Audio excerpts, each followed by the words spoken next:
Hi friends, मैं अनुराग सिंह स्वागत करता हूं आप सबों का अपने यूट्यूब चैनल पे। दोस्तों, आज की वीडियो में हम आपके साथ डिस्कस करने वाले हैं drug and cosmetic act unit 2 का लास्ट टॉपिक, जो कि है administration of the acts and rule. ये बहुत ही इंटरेस्टिंग टॉपिक है, तो इस वीडियो को लास्ट तक जरूर देखें। इसका जो फर्स्ट पॉइंट दे रखा है वो है the drug technical advisory board, DTAB।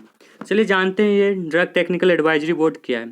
Friends, ये एक एडवाइजरी बोर्ड है जो कि क्या करती है, सेंट्रल गवर्नमेंट के थ्रू इसको इस्टेब्लिश किया गया है, और ये टाइम टाइम पे सेंट्रल गवर्नमेंट को इन्फॉर्म करती है टेक्निकल मैटर्स को लेकर। जो एक्ट है ड्रग एंड कॉस्मेटिक एक्ट, उसमें क्या मॉडिफाई किया जाना है, क्या कुछ ऐड करना है, क्या एलिमिनेट करना है, इन सारी चीज़ों को लेकर वो क्या करते हैं, एडवाइस करते रहती है सेंट्रल गवर्नमेंट को। तो चलिए जानते हैं इस बोर्ड के का जो कंसिस्ट हुआ है, इसमें कितने मेंबर्स है। The board shell consist of following members. जो इसका फर्स्ट मेंबर है वो एक्स ऑफिशियो मेंबर्स, जिसमें आते हैं the director of health service who shall be chairman. वो हेल्थ सर्विस का जो चेयरमैन होता है वो डायरेक्टर इसका एक मेंबर्स होता है। इसी तरह है ड्रग कंट्रोलर, जो इंडिया का ड्रग कंट्रोलर है वो भी क्या है, इसका चेयरमैन होगा। इसी तरह जो इसका नेक्स्ट होगा वो है the director of central drug laboratory, Kolkata. इसी तरह director of central research institute, जो कि कसौली में है। Director of Indian veterinary research institute, Itanagar. The president of medical counselling of India, the president of pharmacy counselling of India. इसी तरह the director of central drug research institute, Lucknow. ये सारे क्या है, एक्स ऑफिशियो के मेंबर्स हैं। इसी तरह जो दूसरा मेंबर्स है DTAB का, वो है नॉमिनेटिव मेंबर, जो मेंबर्स नॉमिनेट किए जाते हैं, और ये नॉमिनेट होता है इलेक्टेड मेंबर्स में से, ठीक ना। तो इसमें जो है 2 person to be nominate by the central government from among person who are in charge of drug controller in the state. जो कि 2 पर्सन नॉमिनेट किए जाते हैं, जो कि क्या है, स्टेट के क्या होते हैं, इंचार्ज होते हैं ड्रग कंट्रोलर। इसी तरह 1 person nominate by central government in the from the pharmaceutical industry. 1 person जो कि फार्मास्यूटिकल इंडस्ट्री से, उसको नॉमिनेट किया जाता है। 2 person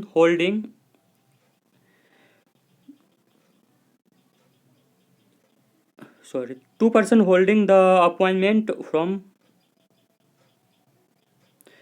of the government analyst nominate by the central government. 2 person जो कि सेंट्रल गवर्नमेंट से नॉमिनेट किए जाते हैं।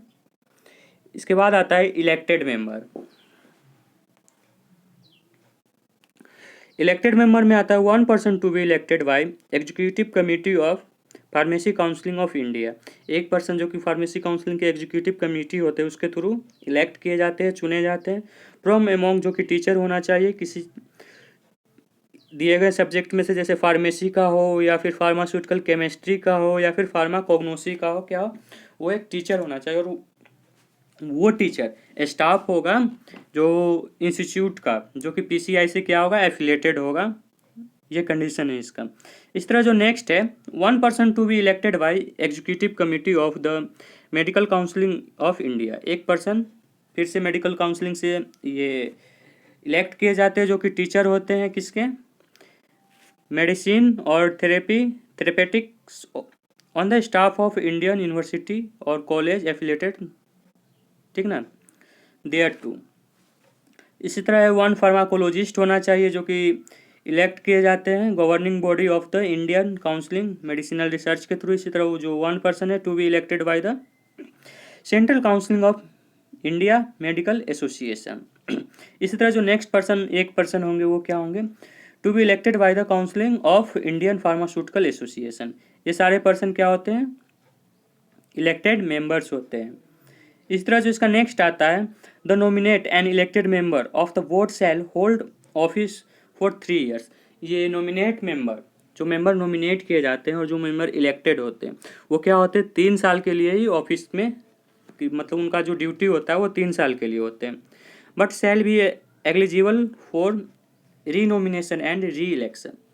3 साल के बाद उनका फिर से नॉमिनेशन होता है और चुनाव होता है। इसी तरह जो नेक्स्ट है इसका, the central government shall appoint person to be secretary of the board and other staff if necessary. Central government जब उसको ज़रूरत होता है तो वो सेक्रेटरी अपॉइंट करता है। इस तरह नेक्स्ट है, provided that the person nominate or elect shall hold office for so long as he holds the appointment of the office by virtue of which he was nominated or elected to the board। ठीक है ना। The board में भी constitute सब committee. इसी तरह जो board है, इलेक्टेड मेंबर्स का बोर्ड हो या फिर नॉमिनेटेड मेंबर्स का executive sorry drug technical advisory board के सारे क्या होते हैं, मेंबर्स होते हैं। और ये जो बोर्ड है वो क्या करता है, एक सब कमिटी बनाता है and may appoint to such sub committee for such periods. और कुछ टाइम के लिए वो इसको अपॉइंट करता है, not exceeding 3 years, only for ये 3 साल के लिए ही होते हैं। एज इट मे डिकेड और temporally for the consideration of particular matters person who are not member of the board. सबसे पहले क्या होता है, मेंबर्स को इलेक्ट किया जाता है और इसी इलेक्टेड मेंबर्स में से जो सेंट्रल गवर्नमेंट होती है मेंबर्स को चुनती है और इसी चुने गए मेंबर में फिर से इलेक्शन होता है और कुछ पर्सन नॉमिनेट होते हैं। जो पर्सन सेलेक्ट होते हैं वो नॉमिनेटेड पर्सन हो जाते हैं और नॉमिनेटेड पर्सन में से भी कुछ का फिर से इलेक्शन होता है और वो फिर लास्ट में जाके क्या बनते हैं, ex officio member.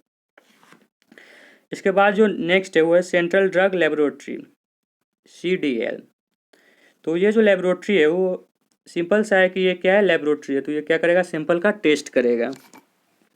The central government established a central drug laboratory under the control of a director to be appointed by the central government to carry out the function instructed to it by this act और any rules. जो ये central drug laboratory होता है वो central government के through establish किए जाते हैं और जो है this was establish in Kolkata to carry out the following function. ये जो लेबोरेटरी है वो कहाँ है, कोलकाता में है। इसका जो काम होता है वो टू एनालाइज और टेस्ट सैंपल ऑफ ड्रग्स। ठीक है ना, ये ड्रग्स का सैंपल को क्या करेगा, टेस्ट करेगा, एनालाइज करेगा। एज में be sent it by the custom collector और कोर्ट्स। जो भी सैंपल कस्टम कलेक्टर या फिर कोर्ट के थ्रू भेजा गया है उसको क्या करेगा, इसका काम है इसे टेस्ट करना। इस तरह जो है since CDL is not equipped for testing of all types of product. CDI जो है वो क्या करता है, वो सारे टाइप का प्रोडक्ट को टेस्ट नहीं करता है। कुछ ज़रूरी ही नहीं है कि वहाँ पे सारे प्रोडक्ट को टेस्ट करने के लिए सारे स्टाफ क्या एक्सपर्ट हो। तो इन केसेस में ये क्या करता है, some other government labs and institute shall be perform of the function of CDL। इस केसेस में कुछ गवर्नमेंट्स लैब को ये क्या करता है, ये टेस्ट करने का काम दिया जाता है। जैसे सेंट्रल रिसर्च इंस्टीट्यूट जो कि कसौली में है, ये भी CDL के अलावा ये टेस्ट करती है और कुछ सैंपल का जो टेस्ट करती है, carried out the assigned function in respect of sera, vaccine, toxic, antigen, sterilise, surgical, जो भी हो इन सारी चीज़ों को ये टेस्ट करते हैं। इसी तरह जो है पाश्चर इंस्टीट्यूट ऑफ इंडिया ये भी टेस्ट करती है CDL के अलावा। यहाँ पे कुछ दे रखा है बहुत सारे इंस्टीट्यूट। इसके बाद जो इसका नेक्स्ट पॉइंट है वो है all sample sent to the laboratory are required to be sent by the register post in a self packet. Obviously बात है, जब भी कोई सैंपल सेंड किया जाएगा या कस्टम कलेक्टर के हो या फिर ये सेंट्रल ड्रग लेबोरेटरी के थ्रू किसी अदर गवर्नमेंट लेबोरेटरी में, वो क्या होगा, वो सील होगा, पैक होगा, अच्छे तरीके से लेबल होगा। ठीक ना, वही ये पॉइंट बता रहा है। इसके बाद जो है on receipt of the packet it must be open by the authorise officer.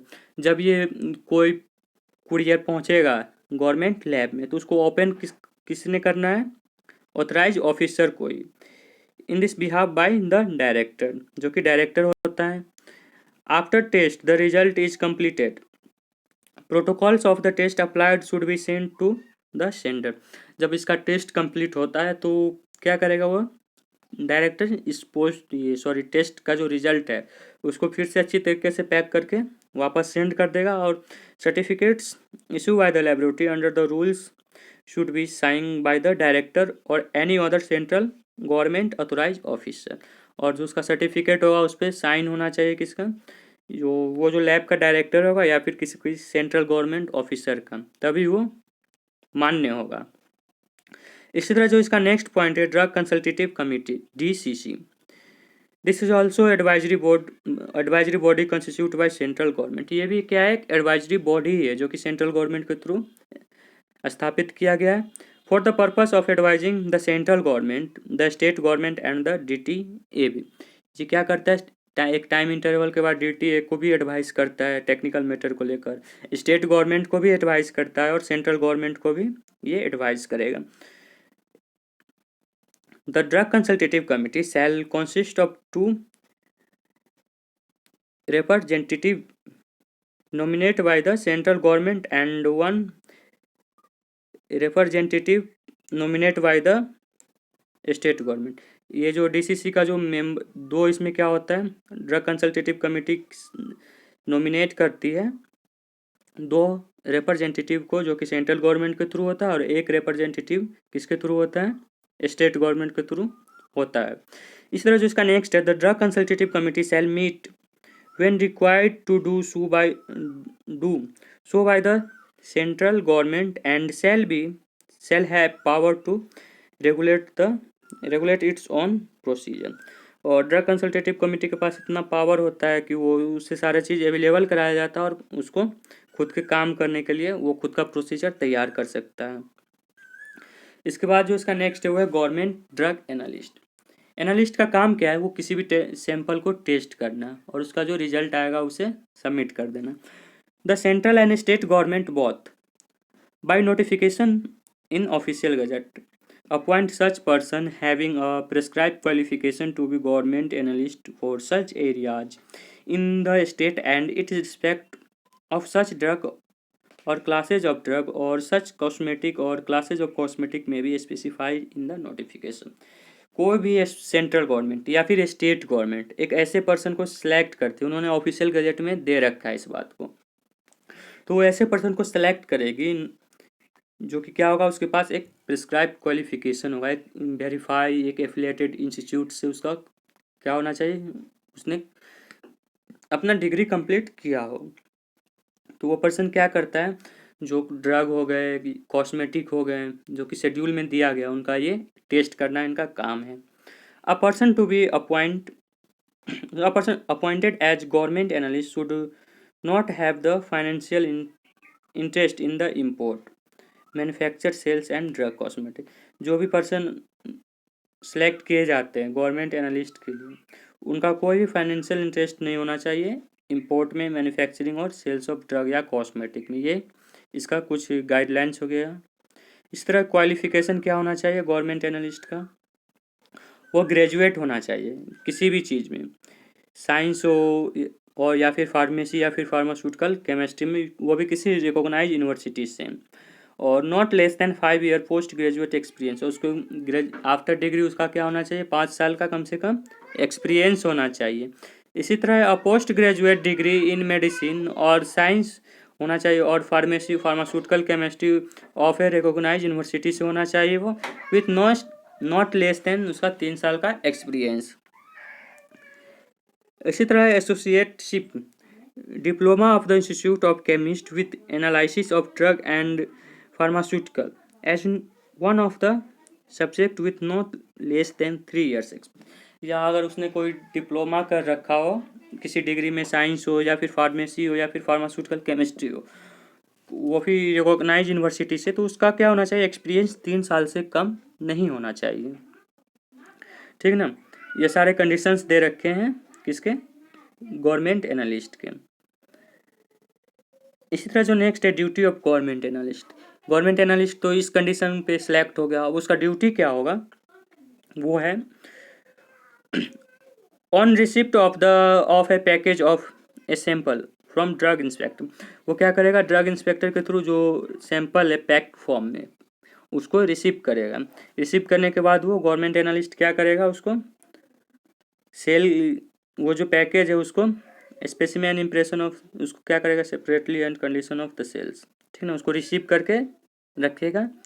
There after analyse, और उसके बाद क्या करेगा, उसको टेस्ट करेगा of drug and cosmetic send him by drug inspector के थ्रू, जो ड्रग एंड कॉस्मेटिक सेंड किया गया है दिया गया है उसको टेस्ट करेगा, और टेस्ट करने के बाद on completion of analysis, he furnish his report of analytical and research work to inspector in form 13 के अकॉर्डिंग वो अपने रिपोर्ट को क्या करेगा, ड्रग जो उन्होंने जो टेस्ट करा है उस रिपोर्ट को ड्रग इंस्पेक्टर को सबमिट कर देगा।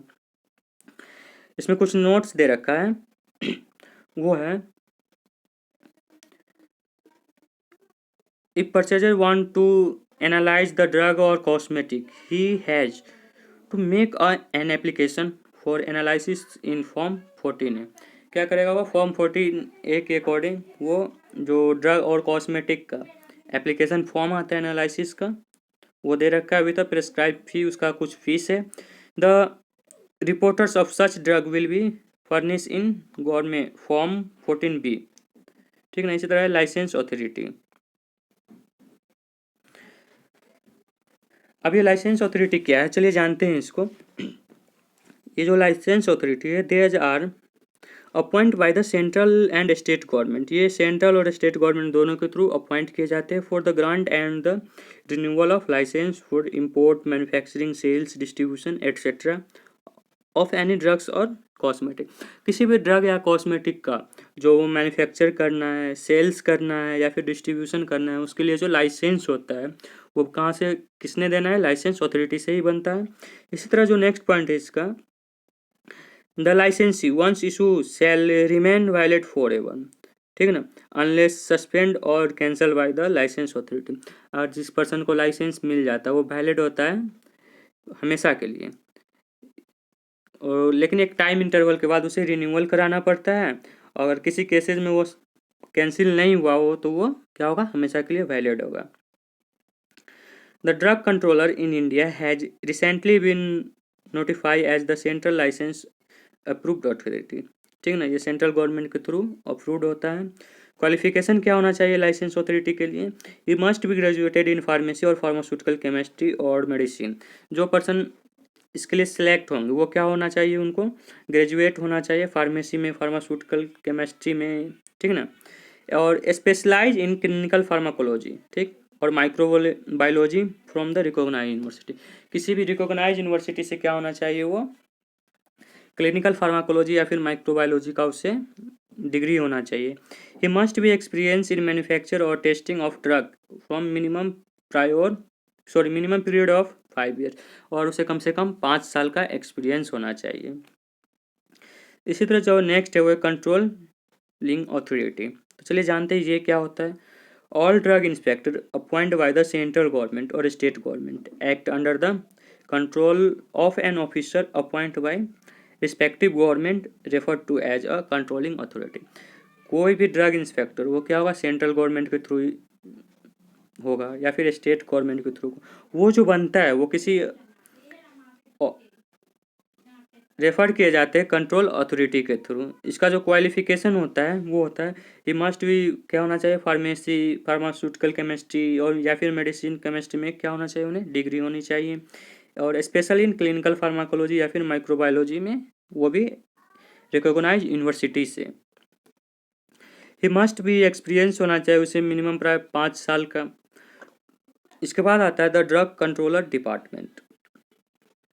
The department vested with the licensing of manufacturing and sales premises of drugs and cosmetic in state। इसका जो काम है वो क्या करना है, जांच करना है, किस चीज़ का, सेल्स का, ठीक है ना, सेल्स के लिए जो लाइसेंस मिला है उसका। It primarily strives to ensure the supply of quality of drug, ये जो ड्रग का क्वालिटी सप्लाई हो रहा है उसको इंश्योर करेगा, उसका टेस्ट करेगा। इट कंप्राइज 3 विंग्स, इसका जो 3 पार्ट होता है वो होता है enforcement wings, educational wings and drug testing laboratory. इस तरह जो नेक्स्ट है पॉइंट वो दे रखा है आपको, the central drug standard control organisation CDSCO। ये क्या होता है, under the directorate general of health service, ठीक है ना, ministry of health and family welfare, government of India is the national regulatory authority of India. ये सारे इसके अंदर आते हैं। Its head quarter located at FDA Bhavan Kolkata road, जो कि न्यू दिल्ली के पास है। And also has 6 zonal office. ये जो CDSCO है उसका 6 ठो जोनल ऑफिस है। फॉर सब जोनल ऑफिस भी है इसका। 13 port office and 7 laboratory separated across the country. और एक पूरा कंट्री में क्या है इसका 7 लेबोरेटरी भी है। The drug and cosmetic act 1940 and rules 1945 has entrusted various responsibility to central and state regulator for regulation of drug and cosmetic। Drug and cosmetic act के थ्रू क्या है सेंट्रल और स्टेट गवर्नमेंट का कुछ बहुत सारा रिस्पॉन्सिबिलिटी है, वो रिस्पॉन्सिबिलिटी दे रखा है। It investigates uniform implementation of the provision of act. ये जो सबसे पहला तो इनका ये है कि ड्रग एंड कॉस्मेटिक एक्ट को अच्छे तरीके से और इसका जो रूल है उसको अप्लाई करना सारे सारे जगहों पे जहाँ पे ड्रग एंड कॉस्मेटिक का मैन्युफैक्चर हो रहा हो, सेल हो रहा हो, डिस्ट्रीब्यूशन हो रहा हो, इन सारे जगहों पे। इसके बाद जो इसका नेक्स्ट हुआ है CDSCO is constantly thriving upon to bring out transparency, accountability and uniformity in its service in order to ensure safety, ठीक ना, efficacy and quality of the medical product manufacture import and distribution in the country. जो भी medical product बन रहे हैं, import हो रहे हैं या फिर डिस्ट्रीब्यूट हो रहे हैं, तो वो CDSCO क्या करेगा, सब पे नज़र रखेगा और जो अकाउंट है उसका अकाउंट पे भी वो नज़र रखेगा, उसका देख रेख करेगा।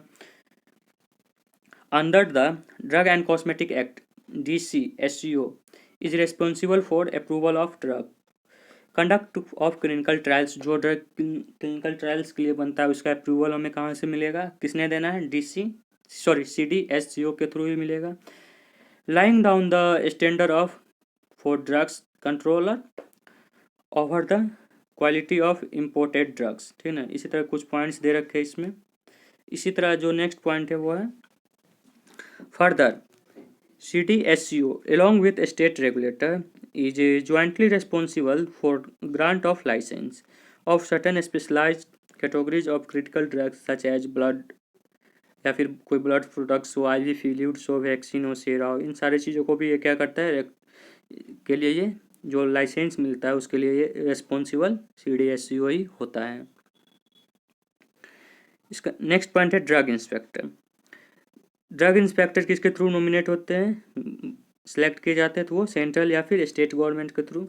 और उनका जो क्वालिफिकेशन होना चाहिए वो है उनको मिनिमम 18 मंथ का क्या होना चाहिए, एक्सपीरियंस होना चाहिए manufacturing at least one of the substance specialise in schedule C।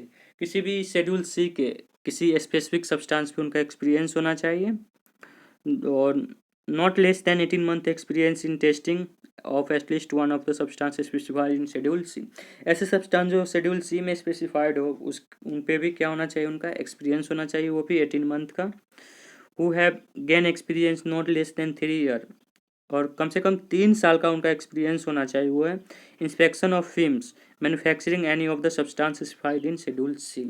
तो ऐसे सब्सटेंस पे जो शेड्यूल C से है उनका मैन्युफैक्चरिंग पे उनका क्या होना चाहिए, एक्सपीरियंस होना चाहिए। अब ये तो हो गया ड्रग इंस्पेक्टर के लिए ये क्राइटेरिया दे रखा है, ठीक ना। अब इसका ड्यूटी क्या है, तो फर्स्ट ड्यूटी है टू इंस्पेक्ट, मतलब जांच करना। Any premises where in any drug or cosmetic is being manufactured and the means employed for the standardizing and testing of drug or cosmetic. सबसे पहले तो इनका क्या काम है, कोई सा भी जगह जहाँ पे ड्रग मैन्युफैक्चरिंग होना है ड्रग या फिर कॉस्मेटिक का, उसका वो प्रीमाइसिस करेगा। और प्रीमाइसिस करने के बाद क्या करना है, इसे कॉस्मेटिक बिंग सोल्ड स्टोर जहाँ पे मैन्युफैक्चर होगा पहले उसका प्रीमाइसिस करेगा। उसके बाद जो कॉस्मेटिक बनने के बाद कैसे बेचना है, उसका जो स्टोर है वो कैसा है, सेल्स डिस्ट्रीब्यूटर, इन सारी चीज़ों को प्रीमाइसिस करेगा ये। और ठीक ना, उसके बाद ये क्या करेगा, सैंपल लेगा एक बैच से, और सैंपल से बैच लेने के बाद उसको क्या करेगा, ये जो सैंपल डिस्ट्रीब्यूट होना है उसको ये गवर्नमेंट एनालिस्ट के पास टेस्ट के लिए भेज देगा। From any person who is course covering delivering or या फिर or preparing to deliver such drugs or cosmetic to a purchase of in consign sample लेके क्या करेगा, इनका मतलब यही हो गया कि सैंपल लेके उसको अच्छे तरीके से पैक करके ये गवर्नमेंट लैब में भेजेगा टेस्ट करने के लिए। For entering a searching any place person or vehicle से, ये कभी भी किसी भी टाइम पे क्या हो सकता है, सर्च करने के लिए आ सकता है। ठीक ना, कि आप जो मैन्युफैक्चर कर रहे हो वो एरिया में कुछ कंटामिनेशन तो नहीं है, क्लीन है या नहीं है, जिस व्हीकल से आप ट्रांसपोर्ट कर रहे हो वो सूटेबल है या नहीं है, आपने जो स्टाफ रख रखा है जिस अलग अलग प्रोसेस के लिए वो उसके लिए एलिजिबल है या नहीं है, इन सारी चीज़ों के लिए कभी भी टेस्ट करने आ सकते हैं। फॉर साइजर ऑफ स्टॉक, कुछ पॉइंट्स दे रखे इसके अंदर भी। एक्सरसाइज फ्रेंड्स, तो इस वीडियो में फ़िलहाल इतना ही, इसके बाद ये टॉपिक हुआ ख़त्म। उम्मीद करता हूँ कि आपको ये वीडियो अच्छा लगा हो। मैं नेक्स्ट वीडियो में यूनिट 2 जो कि ड्रग एंड कॉस्मेटिक एक्ट का है, इससे रिलेटेड कुछ इंपॉर्टेंट क्वेश्चन को डिस्कस करूँगा। तो आज के लिए बस इतना ही। Thanks for watching my video.